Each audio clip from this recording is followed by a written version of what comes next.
मैं सबसे पहले तो खुद ये पसंद नहीं करता कि ऐसा जानवर यानी जिसकी हिफाजत के लिए दूसरा जानवर रखना पड़े। कुत्ते का मतलब जो बुनियादी मकसद है, जो काम है, वो है इंसान की हिफाजत करना। इंसान उसकी हिफाजत कर रहा है तो ये कोई लॉजिकल बात नहीं है। If you have a dog at your home, trust me, corona आपके घर की दहलीज पार करने से पहले एक लम्हा सोचेगा।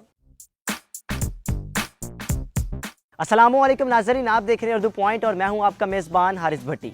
नाज़रीन, आज जिस मौजू पर बात करने जा रहे हैं, एक इंसान की जानवर से मोहब्बत।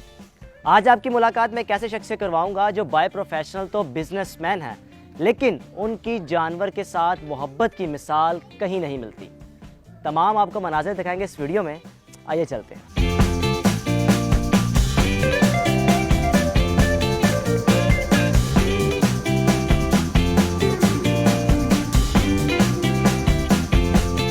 अस्सलाम वालेकुम, मैं आतिफ रिजी आपको international dogs and wild life club के प्लेटफॉर्म और उर्दू पॉइंट के प्लेटफॉर्म से खुश आमदीद कहता हूँ।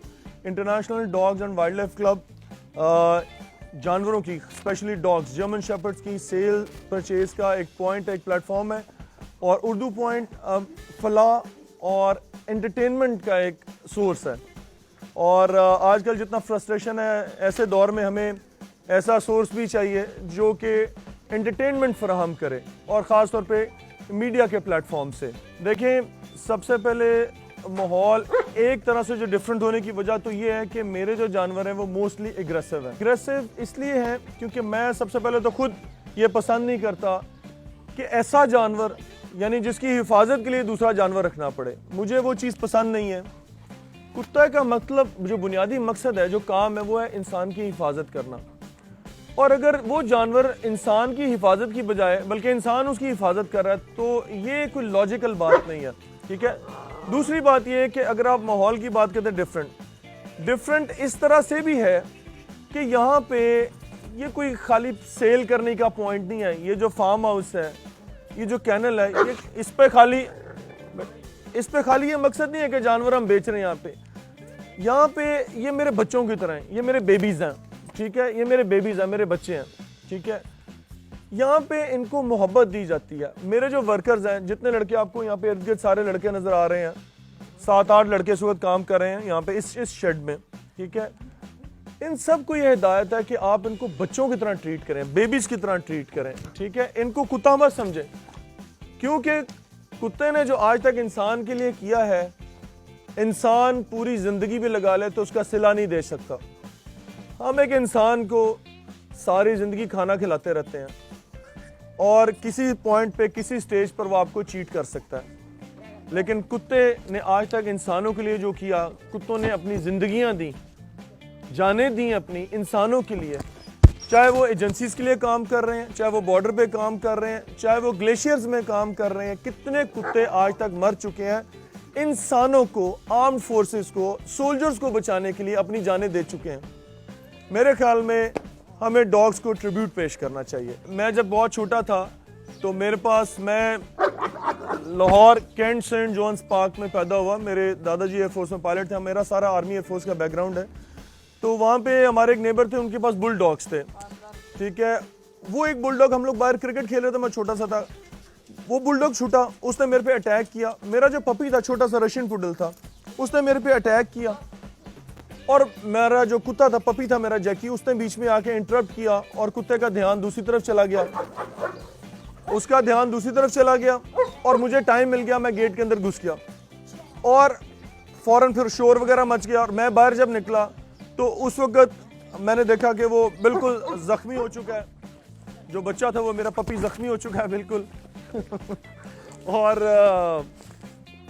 मेरे हाथों में उसका दम टूटा जी, और बिल्कुल वो कट फट चुका हुआ था और उसकी आहिस्ता आहिस्ता आंखें बंद हुई मेरे सामने और मेरे हाथों पे उसका खून लगा हुआ था। वो जो मोमेंट था, मैं सारी ज़िंदगी सोचता रह गया कि ये क्या चीज़ थी, क्या जानवर था जिसने अपनी ज़िंदगी दे दी मुझे बचाने के लिए, जिसने अपनी जान दे दी मुझे बचाने के लिए। वो क्या जानवर था, ठीक है। ये चीज़ सारी ज़िंदगी बस सोचता रहा और मोहब्बत का जो स्टार्ट है, आगाज़ हो गया वहाँ से, मोहब्बत का आगाज़। और इस वक्त मेरे पास जी जो बड़े अडल्ट्स हैं वो 25 हैं, और बच्चे मिलाकर तो फिर काफ़ी ज़्यादा हो जाते हैं। ये कोई मेरे पास अंदाज 40-45 के करीब है इस वक्त, टोटल नंबर अगर मिलाएं। अडल्ट जो हैं वो अराउंड 25 के करीब हैं। देखें, कुत्ते के साथ कुत्ता होना पड़ता है।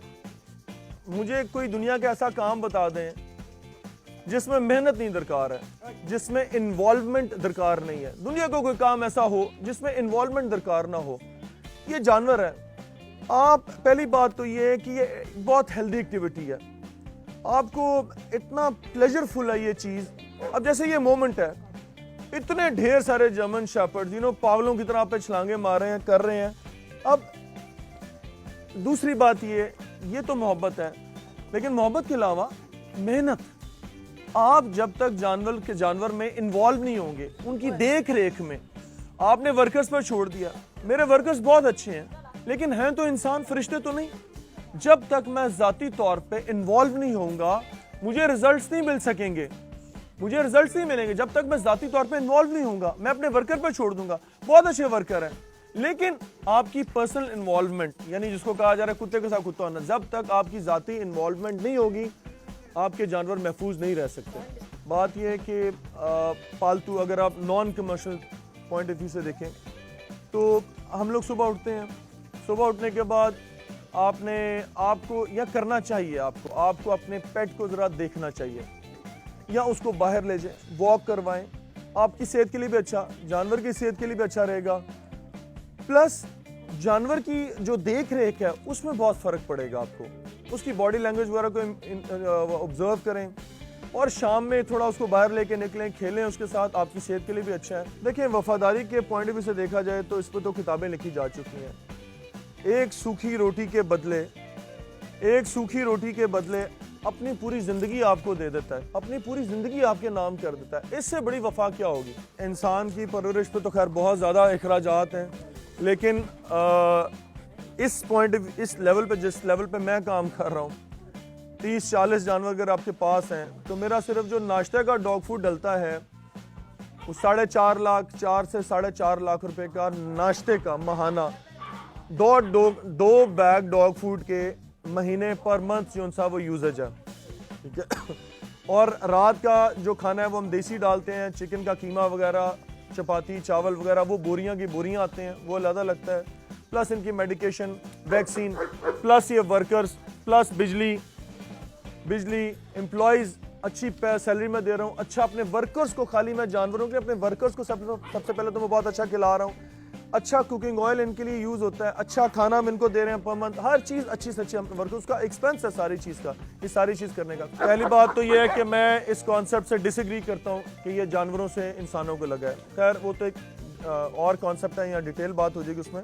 मुख्तसर बात ये करूँ, देखें, आप जब वैक्सीन करते हैं, वैक्सीन किसी भी बीमारी के अगेंस्ट जो आप करते हैं, उसमें आप जो उस वायरस या बैक्टीरिया के जो वीक एलिमेंट्स हैं वो इंसान की बॉडी में इंसर्ट करते हैं, जिससे आपकी जो इम्यून सिस्टम है उसमें रेजिस्टेंस डेवलप हो जाती है। यानी ऐसे ही है कि एक दुश्मन आपके ऊपर हमला करता है अचानक, रात को आप सो रहे हैं, दुश्मन ने आप पे, फौज ने हमला कर दिया, आप जवाबी कार्रवाई करने के लिए तैयार नहीं थे और यू लूज। अगर आपको पहले से खबर मिल जाए या एक आध आप उनका कोई फौजी जवान देख लें जो आप पे हमला करने वाला है, तो आप पहले से तैयार होंगे। इसकी वजह से आप बेहतर डिफेंस कर सकेंगे। अब ये जो जानवर है, अब मैं इनके साथ हूं, आपके सामने मैं तकरीबन 25-30 जानवरों में इस वक्त एक्सपोज्ड हूं। मैं, मेरी बॉडी या मेरे वर्कर्स की जो बॉडी है, इनका जो इम्यून सिस्टम है, उसकी रेजिस्टेंस पहले से डेवलप हो चुकी है, स्ट्रांग हो चुकी है। अब कोरोना वायरस हमारे पास नहीं आ सकता, बिकॉज जो चीज़ उसने प्रोड्यूस करनी है या जो हमला उसने क्रिएट करना है, उस हमले के लिए मेरा जो इम्यून सिस्टम है, ये जो मेरे वर्कर्स का इम्यून सिस्टम है, वो पहले से उसकी रेजिस्टेंस बहुत ज़्यादा बेहतर है। इस वक्त अगर जिनके पास डॉग्स हैं, स्पेसिफिकली डॉग्स या और जानवर भी हैं, कोरोना उनको नहीं लगेगा। हाँ, अनटिल अनलेस कि वो किसी और बीमारी में मुब्तला हैं और वो बहुत कमज़ोर हैं, तो फिर तो जाहिर बात है कोरोना क्या कोई और भी वायरस उन पर हावी हो सकता है। तो सबसे पहले तो अपनी सेहत का ख्याल। दूसरी बात ये है कि डॉग्स, अगर जानवर आपके पास पहले से हैं, तो ये आपका डिफेंस उल्टा बन रहे हैं, आपको कमज़ोर नहीं कर रहे, उल्टा ये आपका डिफेंस है। If you have a dog at your home, trust me, corona आपके घर की दहलीज पार करने से पहले एक लम्हा सोचेगा। अगर आ भी गया तो पहले से आपकी बॉडी, आपका जो इम्यून सिस्टम है, उसकी रेजिस्टेंस इतनी स्ट्रांग होगी कि वो आप पे हमला नहीं कर सकेगा। That's the point. देखें, इंसान के रवैये में जितने भी आज तक आप कुरान अर्ज़ पर जितने इंसान देखें, जो लोग इंसानों से, चिंद परिंद से मोहब्बत करते हैं, वो लोग सॉफ्ट हार्टेड होते हैं, रहमदिल होते हैं, जुल्म नहीं कर सकते। पौधों से, परिंदों से, इन चीज़ों से जो प्यार करते हैं वो लोग, आप जो भी उनका जानवर रखता है उसके दिल में एक जो हमदर्दी का एलिमेंट है। आप सोचें कि वो जानवर, जो शख्स, जो इंसान जानवर के लिए रहमदिल है और उसके दिल में जानवर के लिए हमदर्दी है, तो सोचें उसके दिल में इंसान के लिए कितनी हमदर्दी होगी। मैं वैसे तो फ्रेंच बड़ी अच्छी बोलता हूँ, अंग्रेज़ी बहुत अच्छी बोलता हूँ, तो अंग्रेज़ी में भी नाम है, इंग्लिश में भी नेम्स हैं और फ्रेंच भी हैं और पॉलिश में भी है। जैसे ये पॉलिश है, पोलैंड से आया हुआ है, इसका नाम बोंगो है।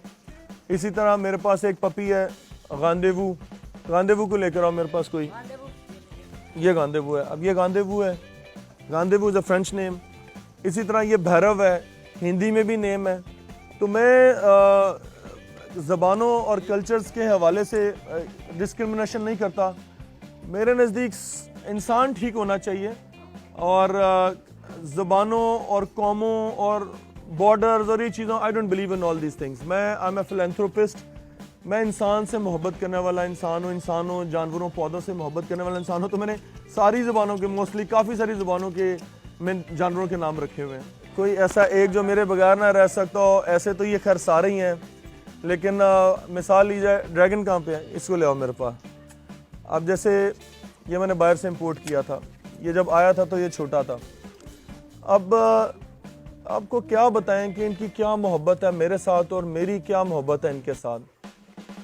अगर इनमें से कुछ ऐसे हैं जो बहुत ख़ास हैं, अब उनको कुछ ज़रा सा हो भी जाए ना तो मैं पागल हो जाता हूँ। यानी मुझे ऐसा गम लग जाता है कि मैं नाकाबिले बर्दाश्त, यानी कि फ़िक्र या गम मुझे लग जाता है, मैं सोच भी नहीं सकता उसको कुछ हो जाए। यानी कि मिसाल के तौर पर अब जैसे ये ड्रैगन है, ये मुझे बड़ा अजीज़ है, ठीक है। ये इम्पोर्टेड है, बाहर से आया हुआ है और अच्छा भला कीमती बच्चा था जब ये आया था। अब ये माशाल्लाह बड़ा हो गया और अब इसकी हमने ब्रीडिंग भी स्टार्ट कर दी है, ठीक है। इसी तरह इसका नाम जेनी है, ठीक है, ये भी इम्पोर्टेड है। अब ये मुझे बहुत अजीज़ है, बड़ी मुझे इससे चाहत है, बड़ी मोहब्बत है मुझे इसके साथ, ठीक है। इसी तरह अब ये जो हमारा जो हीरो है हमारा, इधर लेकर आओ बोंगो को। अब ये हमारा हीरो है जी, बोंगो। बहुत डेंजरस है, इसको हैंडल करना मेरे अलावा कोई इसको हैंडल नहीं कर पाता। Very aggressive, extremely aggressive. No no no no no, पीछे कर लो भी, पीछे कर लो। ये एक्सट्रीमली एग्रेसिव डॉग है, लेकिन खूबसूरती के एतबार से देखा, ये 10,40,000 रुपये का इंपोर्ट हुआ था। इसकी कॉस्ट ओवरऑल पाकिस्तान लाने तक, इसके लाने में मेरा एक दोस्त मेरे साथ इन्वॉल्व था, लेकिन अब ये सिर्फ मेरी अपनी प्रॉपर्टी है, मेरे अलावा किसी की प्रॉपर्टी नहीं है। नो नो नो नो पाला baby, no no no no no no no no no no. अब ये, इसको मेरे अलावा कोई नहीं हैंडल कर सकता। एक्सट्रीमली एग्रेसिव, लेकिन एक्सट्रीमली ब्यूटीफुल एज वेल। मैं खैर अपनी चीज़ों की तारीफ करने का कायल नहीं हूँ, लेकिन अब मजबूरी है तो ये बताना पड़ रहा है। इस जैसा जानवर इवन प्रदेश से, बाहर से मंगवाने में भी बहुत हसल है, बहुत मुश्किल है। आपकी नज़र में सब एक हैं, लेकिन सब के सब डिफरेंट हैं। यानी डिफरेंट ऐसे हैं कि शेड्स का फ़र्क है। अब मिसाल के तौर पर, अब जैसे ये बिच है, अब इसका शेड देखें थोड़ा सा फ़र्क है, लेकिन ये खासी बड़ी बिच है, ठीक है। दिखने में ये लगता है कि मेल है, लेकिन ये फीमेल है। नो नो नो नो पारा बेबी नो। अब देखें यहीं पे ये 3 आपको नज़र आ रहे हैं, 4 नज़र आ रहे हैं। अब इसको लेने इधर, नो, इसका शेड देखें फ़र्क है, नो, इसका शेड फ़र्क है, इसका शेड फ़र्क है। अब इसी तरह मैं इसको किसी और को पकड़ता हूँ, अब इन्होंने बहुत सारों ने बाल गिरा दिए हैं इस वक्त। इस टाइम पे ये कोट शेड करते हैं। कोट शेडिंग मतलब ये साल में 1 दफ़ा या 2 दफ़ा बाल गिरा देते हैं। मैं जब बाहर जाता हूँ, मुल्क से बाहर या फ्रांस जब जाता हूँ, मैं उर्दू से बेहतर अंग्रेज़ी बोलता हूँ और इंग्लिश से बेहतर मैं फ्रेंच बोलता हूँ। मेरा अफ्रीका में बहुत टाइम गुजरा है, यूरोप में भी टाइम गुजरा है। मैं जिस तरह अपने बच्चों को या अपनी फैमिली को मिस करता हूँ, इसी तरह मैं डॉग्स को भी मिस करता हूँ। मैं उर्दू पॉइंट के प्लेटफॉर्म से और international dog and wild life के प्लेटफॉर्म से सबसे पहले तो ये कहना चाहूँगा कि परिंदों से, नेचर से, जानवरों से, इनसे प्यार करें। खुदा ने कोई चीज़ भी बेमकसद पैदा नहीं की, हर चीज़ के पैदा करने का कोई मकसद था। हमने दरख्त काट काट के अपने एनवायरनमेंट का सत्यानाश कर लिया, बेड़ागर्क कर लिया। जानवर, हर चीज़ का कोई मकसद है। अल्लाह रब्बुल इज़्ज़त का कोई काम बेमकसद नहीं होता, ठीक है, उसमें लॉजिक है, ठीक है, हमें इस लॉजिक को समझना है। और जानवरों से प्यार करें, नेचर से प्यार करें, respect nature, have respect for nature. आज पूरी इंसानियत के लिए वो वक्त है कि जब खुदा को याद करें और खुदा की दी हुई नेमतों का एहतराम करें और शुक्र अदा करें। हमने शुक्र अदा करना छोड़ दिया था, और शुक्र अदा करना जब छोड़ा तो हम पे अजाब नाज़िल होना शुरू हो गया। दूसरी बात यह कि मैं एंड में ये बताना चाहूँगा, जो लोग मुझसे, इसको पकड़ लो, इसको पकड़ लो, जो लोग मुझसे रब्ता करना चाहें, मेरे कॉन्टैक्ट नंबर 03064439 मैं नंबर रिपीट करता हूँ, 03064439 इसी नंबर पर मेरा व्हाट्सएप है। आप मैसेज छोड़ सकते हैं। ताख़ीर के लिए, लेट रिप्लाई के लिए एडवांस में माजरत।